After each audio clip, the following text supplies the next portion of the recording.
सारी चीज़ों को। चलिए देखिए,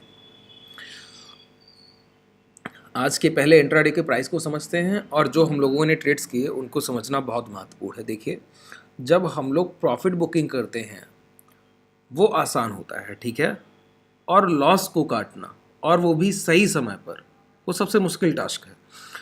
आप जितना अपने लॉसेस से सीख सकते हैं उतना प्रॉफिट से कभी नहीं सीख पाएंगे। जितना आपके एक एक लॉस में लर्निंग छुपी हुई है, अगर आप अपने हर एक लॉस को एनालाइज करेंगे, लेकिन वो लॉस प्रॉपर एक प्लान के तहत होना चाहिए। इसीलिए मैं किसी भी ट्रेड में, इंट्राडे कोई भी ट्रेड रहा हो आपके लिए, मैं उसको शुरुआत से लेकर आखिर तक जो भी मेरा माइंडसेट रहता है, मैं आपको पूरा का पूरा डिलीवर करने की कोशिश करता हूं।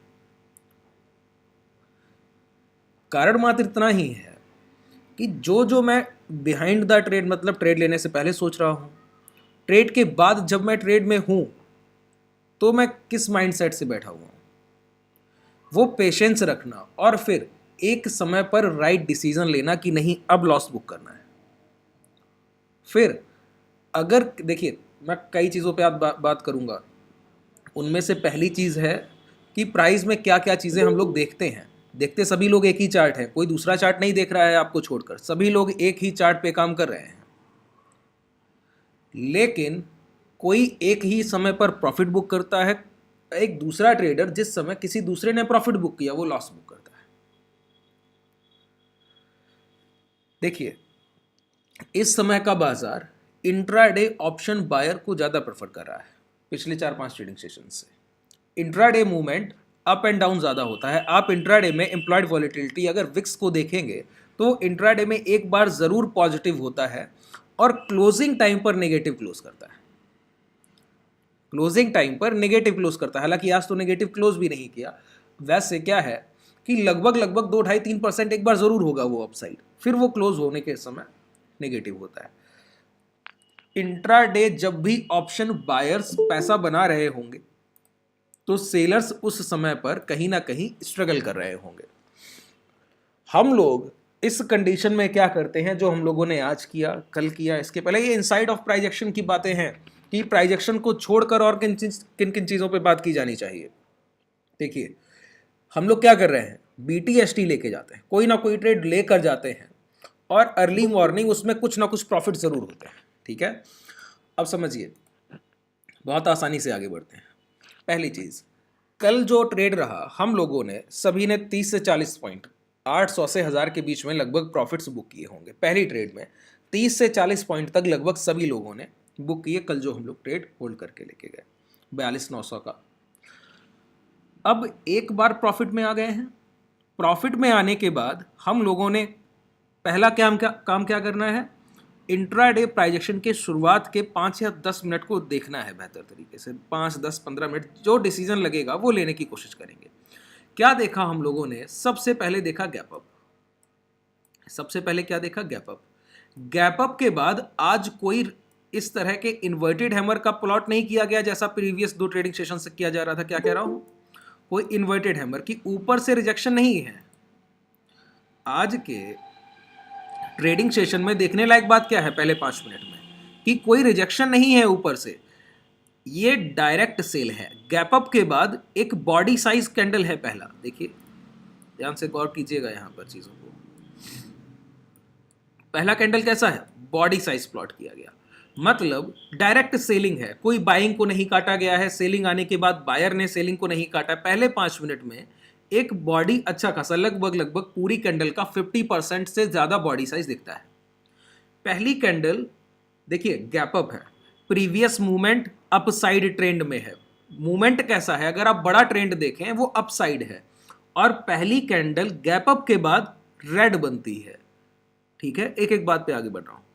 रेड क्लोजिंग के बाद नेक्स्ट कैंडल, अब देखिए दूसरा जो कैंडल है ना, अगर यही कैंडल हैमर की तरह क्लोज करता कि बॉडी साइज बहुत छोटा रह जाता और सेलिंग आने के बाद अगर बायर ऊपर ही क्लोज करते, फिर इस तरह का कोई कैंडल प्लॉट होता तो अपसाइड रैली बहुत अच्छी होती। लेकिन पहली कैंडल रेड है और दूसरी कैंडल उसी के हाई के ऊपर ही आसपास कहीं क्लोज कर रही है, वहां कोई डिसीजन नहीं लिया जा सकता। क्यों, पहले 5 मिनट में सेलर ने डोमिनेट किया, दूसरे 5 मिनट में बायर ने डोमिनेट किया। थोड़ा और वेट करते हैं। जब हम लोगों ने वेट किया तो देखा अगले 5-10 मिनट में और सेलर क्या कर रहा है, प्राइस को अपने लो के पास, जो सुबह लो बनाया था सेलर ने सेल करके, उस लो के पास ला रहा है। तब हम लोग एक डिसीजन मूवमेंट में आते हैं। क्या एक निर्णय पहला लिया गया, वो क्या रहा कि अप साइड, देखिए यहाँ पे एक बात बहुत ध्यान देने लायक है, मेरी ट्रेडिंग और आपकी ट्रेडिंग अलग हो सकती है। हर एक ट्रेडर का एक यूनिक प्राइस एक्शन देखने का तरीका होता है, ठीक है। लेकिन मैं कोशिश क्या करता हूं, मैं आपको प्राइस एक्शन सिखाने की कोशिश करता हूं, उसके बाद अपने माइंडसेट से जोड़ने की कोशिश करता हूं। अगर आपको कहीं भी ये लगता है ना कि इसी प्राइस एक्शन को मैं अपनी सोच से और बेहतर यूज कर सकता था किसी और ट्रेड को प्लान करके, तो वो जरूर करने की कोशिश कीजिए। वो आपकी क्रिएटिविटी है, थोड़ी थोड़ी क्वांटिटी में कीजिए लेकिन कर सकते हैं, ठीक है। अब समझिए यहां पे क्या है, यहां पे मुझे दिखा कि अब पहले एक अप ट्रेंड बाजार में शुरुआती 15, 20, 25 मिनट सेलर क्या कर रहे हैं, प्राइस को अप साइड मूवमेंट से रोक रहे हैं। फिर मैंने दूसरी चीज क्या देखी, 43,500 के ऊपर बाजार ट्रेड कर रहा है। तीसरी बात मैंने देखा कि कल ही मैं आप लोगों की बैच में भी जरूर मैंने बताया होगा कि 43,300 के नीचे बाजार का आज के दिन आना, मैंने कल ही आपके बैच में जरूर कहा होगा कि 43,300 को ब्रेक करना मुझे मुमकिन नहीं लगता है आज के ट्रेडिंग सेशन में, कल ही मैं ये बात कह कर गया होऊंगा।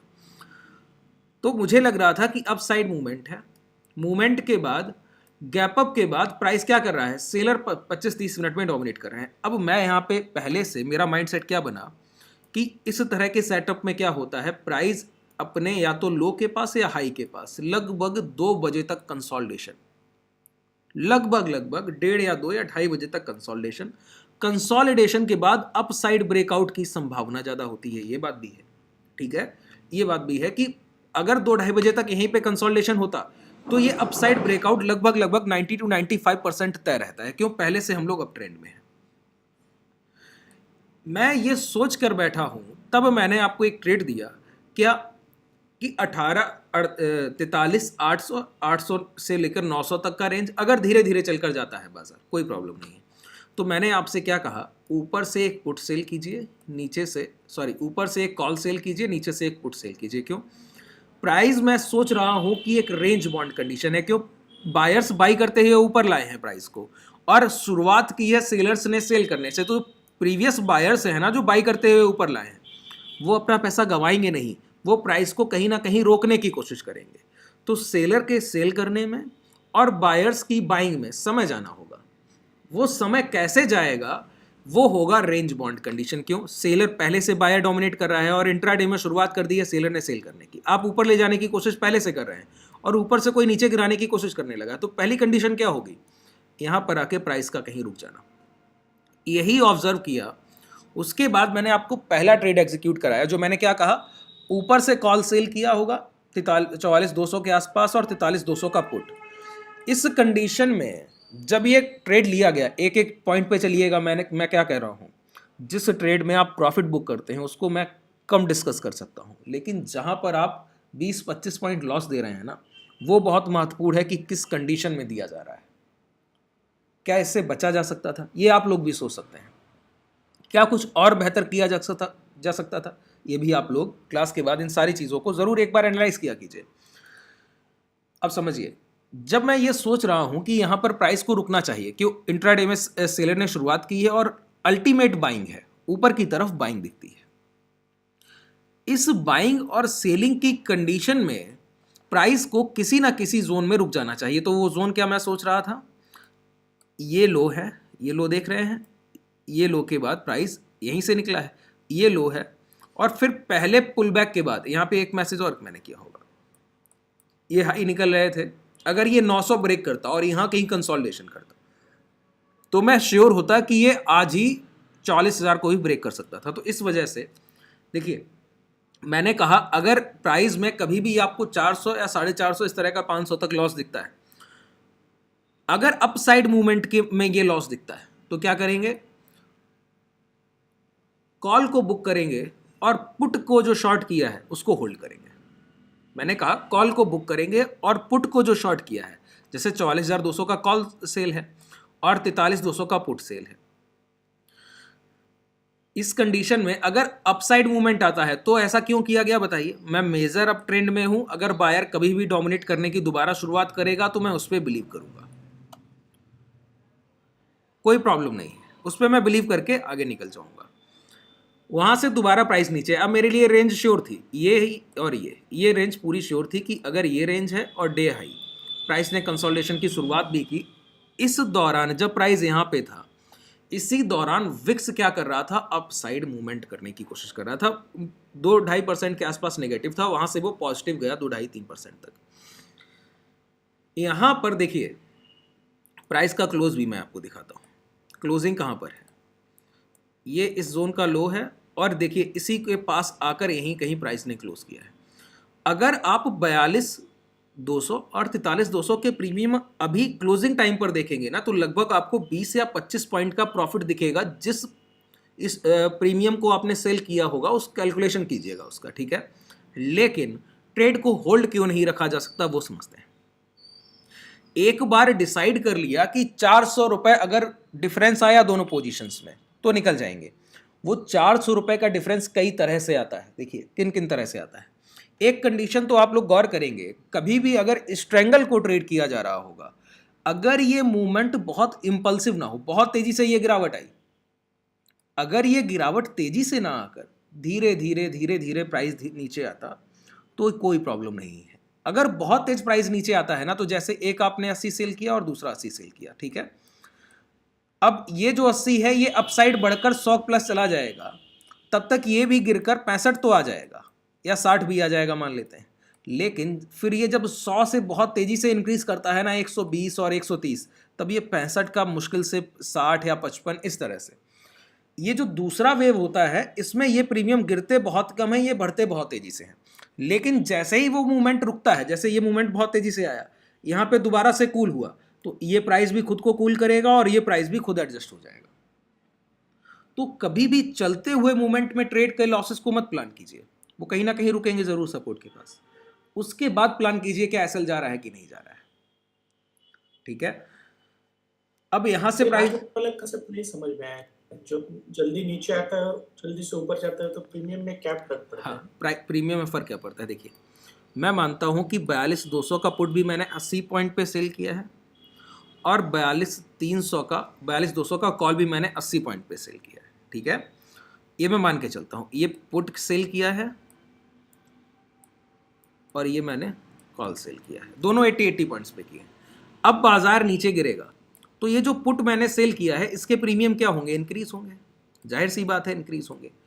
अगर ये धीरे धीरे इंक्रीज होंगे तो ये धीरे धीरे डिक्रीज होंगे। मतलब अगर प्राइस नीचे आने लगे, अब यहां से गिर के नीचे आता है, धीरे धीरे नीचे आ रहा है, तो ये 75 आएगा, सॉरी ये 85 जाएगा तो ये भी 75 आ जाएगा। फिर यहाँ पे रुक के थोड़ा सा और नीचे आता है तो ये 70 आएगा, सॉरी ये 90 जाएगा तो ये 70 आ जाएगा। तो क्या है, इक्वल डिफरेंस पे प्रीमियम डिके होते जा रहे हैं। क्यों, प्राइस धीरे धीरे नीचे आ रहा है, बहुत तेजी से गिरावट नहीं हो रही थी। यही गिरावट बहुत तेजी से इंपल्सिव हो कि एक बहुत बड़ी कैंडल बने, फिर 2-4 मिनट रुके और दूसरी बड़ी कैंडल बने, तो क्या होगा, ये प्रीमियम जब 80 से 100 जाएगा ना, तो ये प्रीमियम 80 से 65 आ पाएगा। क्यों, बढ़ने वाला प्रीमियम कितना भी जा सकता है अपसाइड, इसका तो डाउन साइड पहले से लिमिटेड है कि 80 पॉइंट ही गिरेगा। तो पहली गिरावट में 80 का प्रीमियम 65 आ गया है। अब दूसरी गिरावट में ये 100 का प्रीमियम 120 होगा तुरंत ही, लेकिन ये 65 आ चुका है, परसेंटेज वाइज उतना ही गिरेगा ये, लेकिन अब 65 से 55 ही आ सकता है। ये जो इंक्रीज है और ये डिक्रीज है, इसमें डिफरेंस आ जाता है उस टाइम पर। एक समय तो आप ये भी देखेंगे अगर विक्स बढ़ रहा है तो एक तरफ के प्रीमियम गिरेंगे ही नहीं और एक तरफ के बहुत तेजी से अपसाइड मूवमेंट कर रहे हो। स्ट्रेंगल और आयरन कॉन्डोर का दिक्कत यही है, जो आपने स्ट्रेंगल बनाया ना, इसको आयरन कॉन्डोर में आसानी से तब्दील किया जा सकता है। आयरन कॉन्डोर का रिस्क रिवॉर्ड होता है 1:0.5, मतलब अगर आप 1 रुपया गंवाने का सोचें तो आप सिर्फ 50 पैसा कमाएंगे, वहां पर प्रोबेबिलिटी ऑफ प्रॉफिट आपका 70% है। आयरन कॉन्डोर को एडजस्ट करने के लिए क्या किया जाता है, आयरन फ्लाई में कन्वर्ट किया जाता है, फिर अगर और एडजस्टमेंट की जरूरत पड़ती है फिर उसी पोजीशन को बटरफ्लाई में कन्वर्ट कर दिया जाता है। जैसे जैसे आपके प्रॉफिट एक ही जगह पे प्राइस कंसोलिडेट करता जाए, अगर आपका आयरन कॉन्डोर सही गया तो ही ये एडजस्टमेंट कर पाएंगे, नहीं गया तो नहीं कर पाएंगे। इसीलिए अब सोचिए मैंने आपको 43,200 का पुट सेल कराया है और 44,200 का कॉल सेल कराया है। अगर मैं आपको यहाँ पर एक लॉस कि 400 रुपये रिस्क, मैंने ऊपर जब जा रहा था तो मैंने कहा कि 43,200 का पुट से सेफ रखना है, सिर्फ 44,200 काट देना है अगर 400 लॉस दिखता है तो। नीचे मैंने ये कंडीशन नहीं दी, जब डाउन साइड गिर के आया इस कंडीशन को मैंने स्किप कर दिया, पहले ही निकाल दिया, जबकि हम लोग पहले से कमा कर बैठे पैसे पर रिस्क ले रहे हैं, वो भी 50% पे। सुबह बुक किया 30 से 40 पॉइंट और 20 पॉइंट भी रिस्क नहीं ले रहे हैं। 400 रुपया रिस्क लेना, 20 पॉइंट भी रिस्क नहीं, 15-16 रुपया रिस्क है। तो जितना सुबह अर्न कर लिया है उसके 50% पर रिस्क ले रहे हैं, उसके बावजूद सारी चीजें प्लान कर रहे हैं। कैसे? अप साइड में सोच रखा है कि अल्टीमेट ट्रेंड जिधर है उधर ही बाजार जाएगा तो कोई प्रॉब्लम नहीं, लेकिन ट्रेंड के रिवर्स जाएगा ना इंट्राडे में, तो हम लोग अपने प्रॉफिट्स बुक करेंगे। यहाँ पे मैं आपसे एक चीज और कह सकता था, पता है क्या? मैं आपको इसी पर्टिकुलर पोजीशन को एडजस्टमेंट के लिए कह सकता था कि 43,200 का ये जो पुट है इसको सेफ रखा जाए, इसके प्रीमियम बढ़ रहे हैं। बहुत आसानी से समझिएगा, अभी मैं बहुत अच्छे से नहीं बताऊंगा, सिर्फ जैसे मान लेते ही आपने 80 पे सेल किया है, अब ये हो गया है 120 और ये भी आपने 80 पे सेल किया हुआ है और ये हो गया है 60।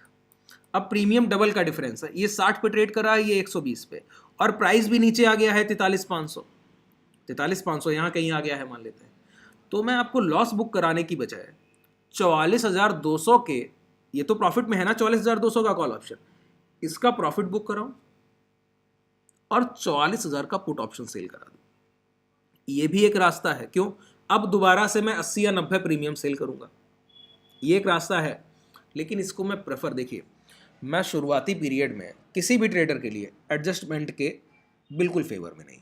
कारण, अब ये ट्रेंड डाउन साइड था, अगर मैं इस पोजीशन में एडजस्टमेंट कराता और क्लोजिंग कहां पर हुई आकर, वहीं पे जहां से शुरुआत हुई गिरावट की, क्लोजिंग वहीं हुई आकर, इस कंडीशन में आप एडजस्ट करते और अब गिरावट में पहले लॉस था, ऊपर बढ़ता तो फिर 44,000 का प्रीमियम बहुत तेजी से ऊपर जाता। तो कभी भी अगर आप कोई स्ट्रेंगल प्लान करते हैं उसका प्रॉपर रिस्क रखिए शुरुआत में। तो एडजस्टमेंट के पीछे जल्दी मत भागिए, एडजस्टमेंट अभी का काम नहीं है। एडजस्टमेंट किया जाता है वीकली पोजीशंस में। इंट्राडे में आप क्या ही एडजस्टमेंट करेंगे? या तो आप स्ट्रैडल बनाकर बैठे हो तो उसके एडजस्टमेंट किए जा सकते हैं, स्ट्रैडल के एडजस्टमेंट किए जा सकते हैं। क्यों? आप इक्वल 250-250 प्रीमियम सेल करेंगे, फिर ये दिक्कत से आप बच जाएंगे कि 80 का प्रीमियम 60 आएगा, फिर उसके 60 के बाद गिरावट नहीं होगी। स्ट्रैडल में 250 का प्रीमियम 200 आएगा तो भी गिरावट होगी, क्योंकि 250 प्राइस बड़ा है, प्रीमियम बड़े, उसको आप एडजस्ट कर सकते हैं। अब समझिए इस बात को, मैंने ना तो आपको ट्रेड यहां पर दिया, ये बहुत अच्छा अपॉर्चुनिटी था। ऑप्शन बायर, इस बात को गौर कीजिए, मैं ऑप्शन सेलर के पर्पस से बहुत चीजें बताता हूं। क्यों? प्राइजेक्शन सेलर के पर्पस से समझिए, यूज करना है आगे चलकर बायर के पर्पस से।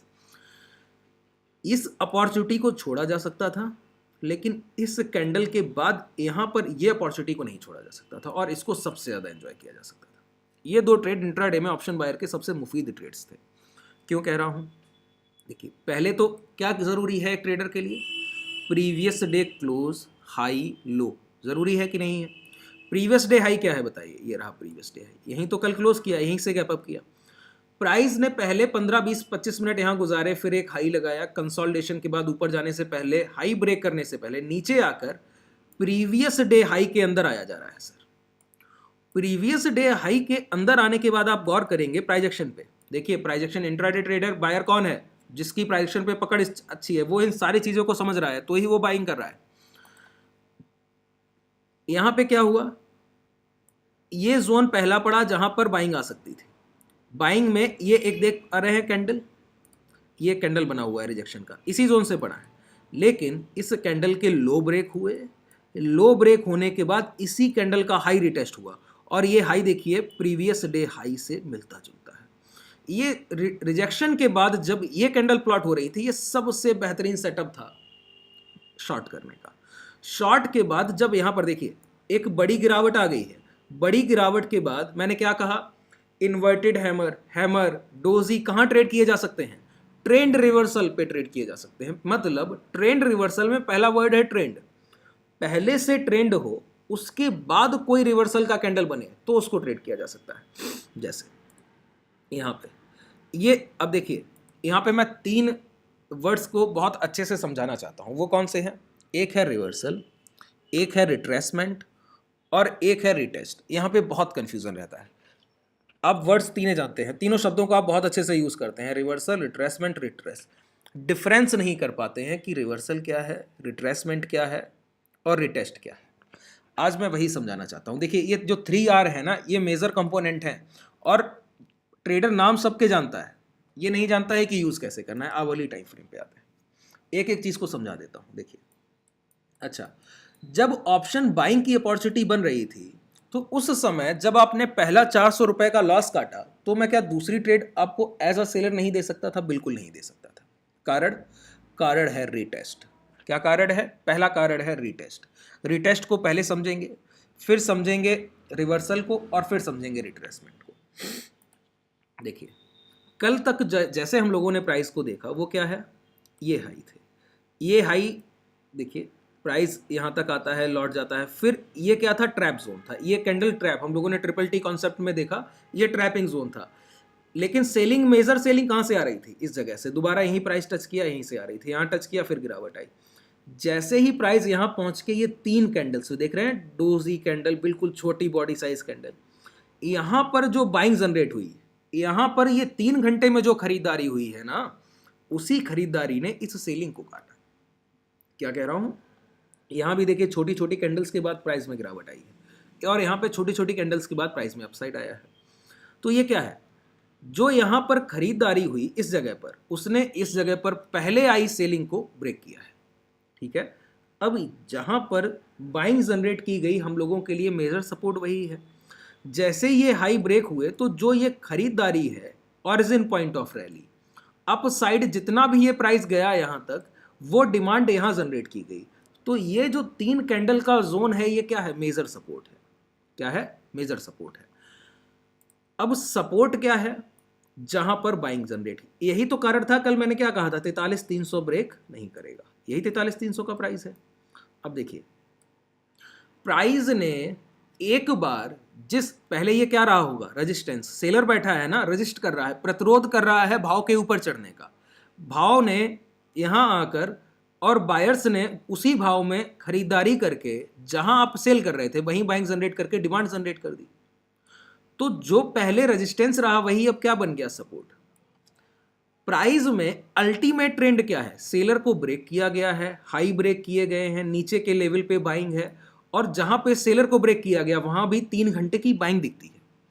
उसका कारण रहा डिमांड जनरेट हुई, प्राइस बहुत तेजी से अपसाइड मूवमेंट में गया, हम लोगों ने उस मूवमेंट का फायदा भी उठाया। लौट कर समझिए ना इस बात को कि लौट कर प्राइस दोबारा से आए और यहीं को टच करे, ये है रीटेस्ट। रीटेस्ट का मतलब है जहां पर पहले डिमांड जनरेट की गई है, दोबारा लौट के प्राइस वहीं आ जाए, वो है रीटेस्ट। क्या है? रीटेस्ट। कि एक बार बाइंग जनरेट की गई, यहां पे जो पेंडिंग ऑर्डर्स रह गए, यही तो कारण रहा कि प्राइस ने एक हाई बना दिया, यही तो कारण रहा कि प्राइस में डिमांड जनरेट हो गई। यहां पर बिकवाल नहीं मिले होंगे। प्राइस इन 3 कैंडल्स के बाद ऊपर क्यों चल के गया? पहले यहां पे बिकवाल बैठे थे, एक कंडीशन खरीदारों ने खरीदारी करते करते ये ला दी प्राइस में कि बिकवाली के लिए क्वांटिटी नहीं रह गई, तो प्राइस क्या करेगा? ऊपर तरफ जाकर कहीं सेलर को ढूंढने की कोशिश करेगा। क्यों? अगर 43,300 से लेकर 400 तक कोई बेचने को नहीं तैयार है, तो 43,200 पर भी नहीं होगा, जाहिर सी बात है। जब 43,300 पे कोई बेचने को नहीं तैयार है, तो प्राइस ऊपर जाकर ऊपर के लेवल पर कहीं बिकवाल को ढूंढता है। क्यों?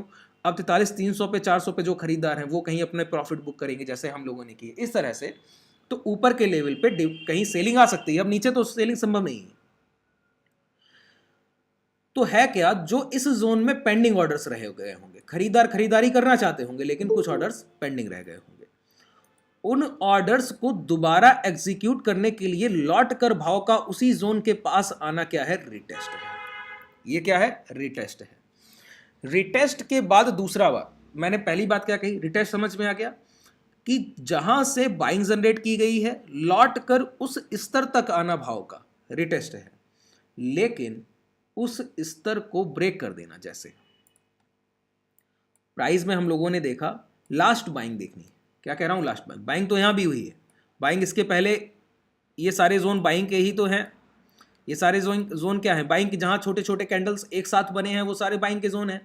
और प्राइस जब जब बाइंग हो रही है प्राइस अपसाइड मूवमेंट करता है और ऊपर के लेवल पे बाइंग जनरेट करते हुए आगे बढ़ रहा है।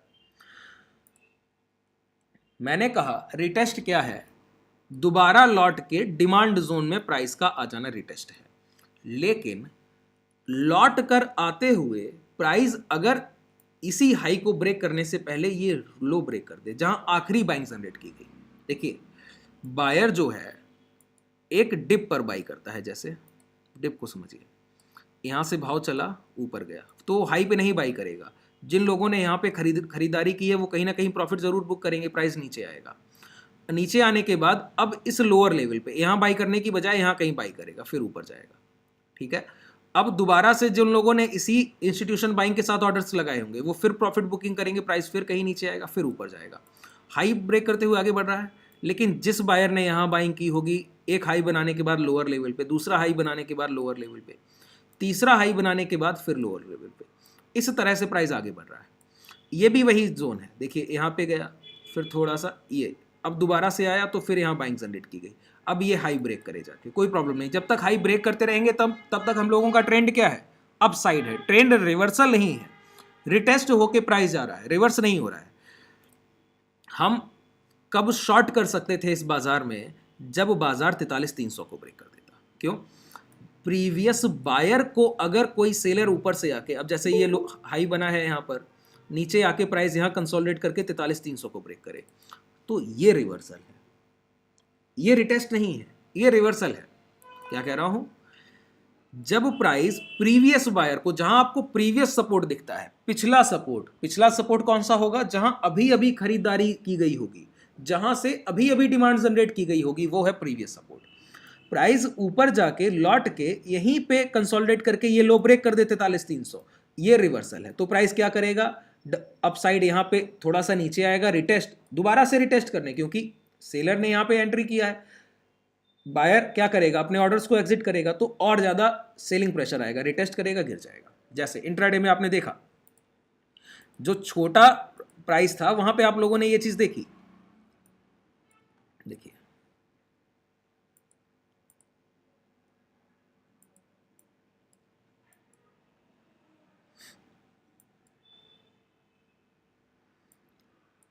वो तो मंथली आवरली टाइम फ्रेम है। यहाँ पे आप ये देखिए कि यहाँ पे प्राइस रुका है, प्राइस ने रुकने के बाद एक हाई बनाया, नीचे आया, फिर ऊपर गया। नीचे आने के बाद कंसोलिडेशन के बाद, जैसे ये प्रीवियस बाइंग है तो सपोर्ट, मेजर सपोर्ट यही है, प्राइस इसको रिटेस्ट करके दोबारा ऊपर जा सकता है। लेकिन प्राइस ने क्या किया, रिटेस्ट की कोशिश की, ये कैंडल जनरेट भी की इस बायर ने, सेलर माना नहीं, लेकिन सेलर ने क्या किया, इसके लो ब्रेक कर दिए। लो ब्रेक करने के बाद क्या किया, रिटेस्ट किया, फिर गिरावट की। ये रिवर्सल था छोटे टाइम फ्रेम पे, बड़े टाइम फ्रेम पे कोई रिवर्सल था नहीं। और एक सेलर को क्या चाहिए, छोटे स्टॉप लॉस में एक ट्रेंड को कैच कर लेना। अगर आप छोटे से स्टॉप लॉस में एक ट्रेंड को नहीं कैच कर रहे हैं तो प्रॉब्लम है। इसी वजह से इस कंडीशन में यहां पे बाइंग तो जनरेट की जा सकती थी, सेलिंग ऑर्डर्स सेल नहीं किया जा सकता था, इसीलिए मैंने वेट किया। अब देखिए इंट्राडे ट्रेडर के लिए क्या क्या महत्वपूर्ण है, फिर से बताइए। मैंने कहा ओपन हाई लो क्लोज। इस ओपन हाई लो क्लोज में हम लोगों ने गौर किया, ओपन गैप अप हुआ, ठीक है, ओपन गैप अप हुआ, गैप अप के बाद एक हाई भी बनाया, कंसोलिडेशन के बाद लो बनाया और रिटेस्ट किया बड़े टाइम फ्रेम पे, आवरली टाइम फ्रेम पे ये लेवल रिटेस्ट हुए। रिटेस्ट के बाद बाइंग कैसी जनरेट होती है ये बहुत मैटर करता है। जैसे छोटे टाइम फ्रेम पे ये एक सपोर्ट जोन था, ये भी रिटेस्ट हुआ इस कैंडल से, देख पा रहे हैं, इस ग्रीन कैंडल से, इन सारी रेड कैंडल्स के बीच में एक ही ग्रीन कैंडल है, ये भी रिटेस्ट हुआ। लेकिन सेलर जब भी सेल करने की कोशिश करता है ना, प्राइस को ज़्यादा रुकने नहीं देता है, वो नीचे ही लाने की कोशिश करता है। देखिए तुरंत ब्रेक किया, रिटेस्ट किया और गिरा दिया। बड़े लेवल पे जब इस जोन में ये रिटेस्ट करने आया प्राइस, ये लो रहे 43,300 के आसपास, जब यहाँ रिटेस्ट करने आया तो अब देखिए प्राइस ने कितना बेहतरीन डिमांड जनरेट किया। इस कंडीशन में हम लोग क्या करते हैं, ये एनालाइज करते हैं कि हाई टू लो सेल कितना हुआ। तो ध्यान दीजिएगा, हाई ये लगा हुआ है, मान लेते हैं 43,830 है, 43,800 राउंड लेवल रखते हैं। ये लो लगा है 43,370, 330 पॉइंट ऊपर छोटा, 30 नीचे भी छोड़ देते हैं, चलिए नीचे से वो इक्वल हो जाएगा फिर। तो 43,800 से 43,400 तक 400 पॉइंट का क्या हुआ टोटल सेलिंग प्रेशर। ऊपर से जो भी बिकवाल यहाँ पे बिकवाली कर रहा था ना इस जोन में बैठ के, उसने 400 पॉइंट की लगभग बिकवाली की। ये बिकवाली किस समय में आई? देखिए प्राइस का समय के साथ कोलैबोरेशन बहुत ज़रूरी है। ये सामंजस्य धीरे धीरे आप लोग समझने लगेंगे कि कैसे बैठाया जाता है। जैसे 9:15 पे बाजार ओपन हुआ, ये लो कितने समय लगा बताइए? आप कहेंगे 2:35, ये देखिए नीचे लिखा है ना 14:35, 2:35 पे ये लो लगा है। सुबह 9:15 से लेकर लगभग 2:30 बजे तक प्राइस ने कितने समय तक, 5-6 घंटे के आसपास 400 पॉइंट का सील किया इंट्राडे से। लेकिन 400 पॉइंट की सेलिंग में आप ऑब्जर्व कीजिए 43,400 से ये है 700 को रिटेस्ट किया गया, 43,700 को रिटेस्ट किया गया और क्लोजिंग 627 है।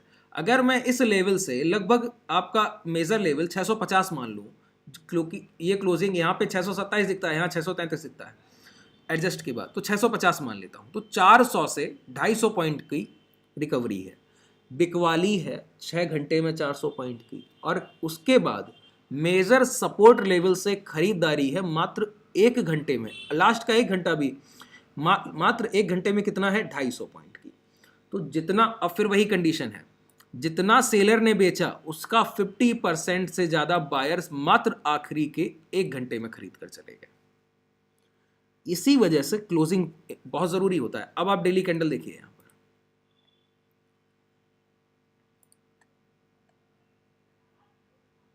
ये देखिए डेली कैंडल में ऑब्जर्व कीजिएगा, यहाँ पे आपको अब इंट्राडे के जो मूव रहे उससे कोई मतलब नहीं रह गया। डेली कैंडल किस लिए ज़रूरी है? प्रीवियस हाई ये रहा, इस हाई के ऊपर ही क्लोज किया, प्रीवियस डे हाई की क्लोजिंग ये रही, इस प्रीवियस डे हाई के ऊपर भी लगभग प्राइस दिखता है, प्राइस लगभग प्रीवियस डे हाई। इसका हाई देखिए क्या है, क्लोज देखिए, इसका क्लोज है 43,596, आज का क्लोज क्या है 43,633, 596 प्रीवियस डे क्लोजिंग से ऊपर आज की क्लोजिंग है। और नीचे से रिजेक्शन देखिए, अब इस कैंडल में रिजेक्शन देखिए जरा, कितना बॉडी साइज है, बहुत लोअर विक साइड से छोटा बॉडी साइज है, दिख रहा है ना। वही मैं कह रहा था कि जितना बिकवालों ने बिकवाली की उसके 50% से ज़्यादा, लगभग 60% के आसपास खरीदार आखिरी के 1 घंटे में खरीद कर ले गए हैं भाव को। इस वजह से मैंने आपको लास्ट मूवमेंट पे 42,200 का पुट, अब रिवर्सल जब दिख रहा होता है, मेजर ट्रेंड क्या था अपसाइड, रिट्रेसमेंट के बाद, रिटेस्ट के बाद प्राइस ने रिवर्सल किया, रिटेस्ट के बाद रिवर्सल किया और क्लोजिंग कहाँ किया, प्रीवियस डे क्लोजिंग के ऊपर। यही कारण है, मेजर कंपोनेंट क्या है, डे हाई, डे लो, ओपन, क्लोज, उन्हीं को देखकर हम लोगों ने एक लास्ट में ट्रेड एग्जीक्यूट कर गए हैं, क्या 42,900 का, सॉरी 43,200 का पुट सेल करके गए। अब उसके स्टॉप लॉस अगर जाते हैं तो क्या रखेंगे, आज के डे लो के नीचे। क्यों? हम लोगों को पता है 43,300 एक मेजर सपोर्ट लेवल है, आज के डे लो से एक ह्यूज बाइंग जनरेट की गई है। अगर गैप डाउन के बाद प्राइस इंस्टेंट, जैसे गैप डाउन हो या गैप अप हो तो प्रॉफिट बुकिंग हो जानी है। अगर गैप डाउन हो तो पहले 5 मिनट में इंस्टेंट अगर रिकवरी होती है, जहां पर क्लोज हुआ है वहीं पे लौट के भाव आता है, तो हम लोग थोड़ा वेट करेंगे।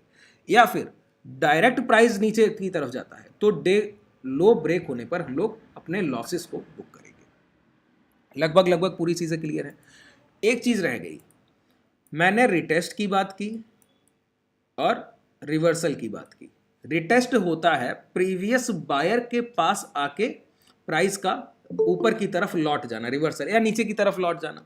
अगर सेलर है तो सेलर को रिटेस्ट करके नीचे लौट जाएगा। एक चीज रह गई, रिट्रेसमेंट। 3 आर हैं, उनमें 2 फैक्टर आपने देख लिए, रिवर्सल और रिटेस्ट। एक रह गया रिट्रेसमेंट। रिट्रेसमेंट क्या है? देखिए, रिट्रेसमेंट हम लोग जिस तरह के बाजार में अभी तक ट्रेड कर रहे थे, अगर आज के दिन को छोड़ दिया जाए तो आप एक चीज को एनालाइज करेंगे, प्राइस ज्यादातर समय रिट्रेसमेंट करता है रिटेस्ट की जगह। रिटेस्ट क्या होता है? रिटेस्ट में हम लोगों ने समझा कि प्राइस यहां पर रुका हुआ है, देख रहे हैं, ये मतलब मेजर सपोर्ट लेवल बन गया है, प्राइस ने एक डे हाई बनाया, अब ये प्राइस लौट के रिटेस्ट करने आए, उसको बाइंग की ज़रूरत है, क्यों? ऊपर के लेवल पे प्रॉफिट बुकिंग ज़्यादा हो गई हो या फिर सेलिंग आ गई हो, किसी भी कंडीशन में अब उसको कोई बायर चाहिए, तो पेंडिंग ऑर्डर कहाँ पर पड़े हैं? जहाँ पिछली बार बाइंग हुई है, तो प्राइस लौट के उसको टच करने आएगा, ऑर्डर्स उठाएगा।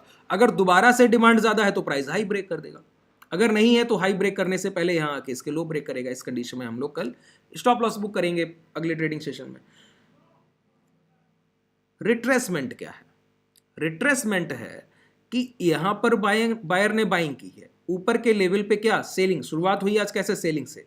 अब जो मैंने आपको कंडीशन बताई थी ना कि प्राइस लो के पास आके कंसोलिडेट करता है या फिर हाई के पास कंसोलिडेट करता है, ये है रिट्रेसमेंट। क्या कि अब जो सेलर है वो मात्र नीचे के लेवल पे खरीदारी नहीं कर रहा है, नीचे के लेवल पे कर चुका है, अब जो सेलर ऊपर से बेच रहा है बायर वहां भी खरीदारी कर रहा है। ये है रिट्रेसमेंट कि प्राइस में थोड़ी सी गिरावट आए और कंसोलिडेशन हो जाए, जो मैं अजम्पशन कर रहा था, जिस वजह से आज हम लोगों ने पोजीशन लिया था, वो अजम्पशन रिट्रेसमेंट का ही है, वो रिटेस्ट का नहीं था। अजम्पशन जो हम लोगों ने सोचा ना पहले प्राइस में कि प्लान किया, ये जो प्राइस चल रहा था, देखिए एक ये हाई बना है, एक ये हाई बना है, प्राइस लौट रहा है लेकिन डे लो ब्रेक नहीं कर रहा है। यहां एक चीज गौर कीजिएगा, डे लो नहीं ब्रेक कर रहा है, कब तक? 2:15 तक। ये जो कंडीशन है, डे लो ब्रेक करने से पहले प्राइस एक जगह लोअर लेवल के पास कंसोलिडेशन, ये रिट्रेसमेंट है कि प्राइस दौड़ भी नहीं रहा है, मेजर ट्रेंड अपसाइड है, तो ये नहीं कि प्राइस चल के ऊपर जा रहा है, नहीं, रुका है, वो भी डे हाई से नीचे रुका हुआ है, मतलब नीचे के लेवल पे अब एक्यूमुलेशन चल रहा है। अब सपोर्ट जो होगा ना, अगर दोबारा से डिमांड आके ये हाई ब्रेक होते तो अगला सपोर्ट यही कोई प्राइस बनता, अगर यहां पे कंसोलिडेशन के बाद हाई ब्रेक होते। ये रिट्रेसमेंट है। अभी के समय बाजार में अगर आप पिछला 1 या 1.5 महीना एनालाइज करेंगे, और जिन लोगों ने ट्रेड किया है वो लोग बहुत बेहतर जानते हैं प्रीवियस प्राइस एक्शन किस तरह से चलता है। गैप अप करता है, गैप अप के बाद प्राइस अपसाइड नहीं जाता है, एक कैंडल बनाता है, उस कैंडल के हाई और लो में प्राइस घूमता रहता है, 2, ढाई 3 बजे के आसपास ब्रेकआउट देता है और निकल जाता है। इस तरह से प्राइस ट्रेड कर रहा है, रिट्रेसमेंट में ट्रेड कर रहा था। रिटेस्ट आज पहली बार हुआ, वो बहुत तेजी से हुआ तो हम लोग थोड़ा प्रॉब्लम में आ गए। अब लगभग चीजें क्लियर हो गई, रिटेस्ट भी क्लियर किया है, रिट्रेसमेंट भी क्लियर किया है और रिवर्सल भी क्लियर किया है। अब अगर आप लोग कुछ पूछना चाहते हैं तो पूछ लीजिए। मैं थोड़ा इस समय कम समय तक क्लास कर रहा हूं, पूरा 1 घंटा नहीं दे रहा हूं, ठीक है? सर आज जो प्राइस ऊपर